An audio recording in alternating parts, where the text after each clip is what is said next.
yung balita, may bagong tulay daw. Pero bakit ganito ang liit ng ginawa? Hindi ko maintindihan saan napunta yung pera. May mali sa sistema at ako'y nagsasalita. Nakaw na pondo, saan napunta ang aming sweldo? Nakaw na pondo. Bulsa ninyo'y puno na, tapos kaming naghihirap pa. Proyekto walang kwenta, nakaw na pondo sa masa. Bulsa ninyo'y puno na, tapos kaming naghihirap pa. Buong bansa'y napapakuna. Nakaw, pondo, saadang biglang butas, hospital na kulang, building na gumuho sa unang ulan lang. Mga mata namin bukas, hindi kami tanga. Alam namin kung sino ang kumuha ng pera. Nakaw na pondo, saan napunta ang aming sweldo? Nakaw na pondo.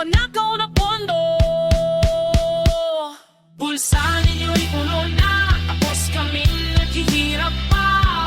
Proyektong walang kwenta, nakaw na pondo sa masa. Bulsa ninyo'y puno na, tapos kaming naghihirap pa. Buong bansa'y napapakuna. Nakaw, pondo. Tingnan mo yung audit report niyong yung piso na nawala. Overpriced na materya, substandard na trabaho nila. Commission dito, kikpagtuon, lahat sila nakakuha. Habang tayo'y nagtitigis, sila'y nasnamsyon na malaki. Tas natin ginagamit para sa sariling yaman. Politicians na korap, walang konsensya. Tao, mga trapo, lahat ng mamapakulong. Justice system na bulok, protektado pa rin sila. Kay ganito tayo ngayon, walang pagbabago.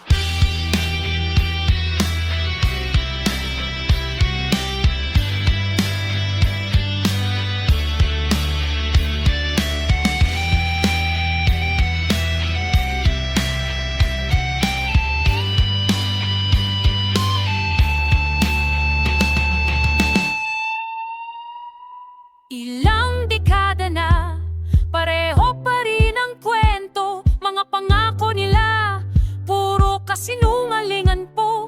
Kapag eleksyon malapit na, biglang magpapago ang mukha. Pero pagkatapos manalo, balik sa dating gawa. Bulsa ninyo'y puno na, tapos kaming